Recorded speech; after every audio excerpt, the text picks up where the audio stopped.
Russell viper এই সাপের বিশেষত্ব হচ্ছে এরা খুবই বিষধর। কাউকে ছোবল দিলে অ্যান্টি ভেনম দিলেও বাঁচার সম্ভাবনা মাত্র 20%।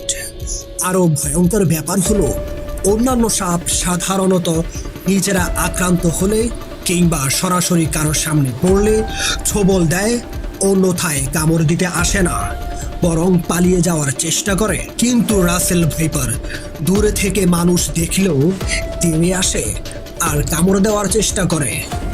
অন্য সাপ একরকম বিষ ধারণ করলেও রাসেল ভাইপারের বিষ একই সাথে 5 থেকে 6 ধরনের হয়। এই সাপ খুবই দ্রুত বংশ বিস্তার করে। অন্যান্য সাপ ডিম দিয়ে বাচ্চা ফোটালেও রাসেল ভাইপার সাপ সরাসরি বাচ্চা দেয়।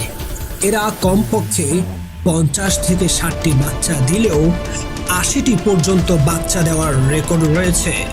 সম্প্রতি রাজশাহী, নাটোর, পাবনা, মানিকগঞ্জ, মাওয়া, চাঁদপুর, পদ্মার তীরবর্তী এলাকায় এই সাপের উপদ্রব বেড়েছে। সাম্প্রতিক সময়ে এদের অবাধ বিচরণ ভাবিয়ে তুলেছে বিশেষজ্ঞদের। কিন্তু রাসেল ভাইপারের বিচরণ এখন শুধু চরাঞ্চলেই সীমাবদ্ধ নেই, দেশের বিভিন্ন স্থানে ছড়িয়ে পড়েছে রাসেল ভাইপার ভীতি।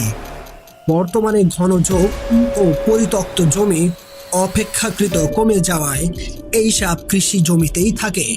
ফলে বেশিরভাগ সময় কৃষকরাই এটির আক্রমণের শিকার হন।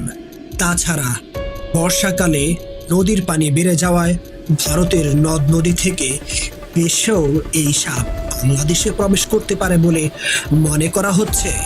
এদিকে বিষধর রাসেল ভাইপার সাপের দংশনে রাজশাহী বিশ্ববিদ্যালয়ের এক শিক্ষার্থীর মৃত্যু হয়েছে। সরকারিভাবে যদি এই সাপ নিধনের উদ্যোগ নেওয়া না হয়, তাহলে বর্ষার মৌসুমে সারা বাংলাদেশে এই সাপ ছড়িয়ে পড়ার ব্যাপক সম্ভাবনা রয়েছে। চিন্তার প্রকাশ, টেক্সট রিপোর্ট।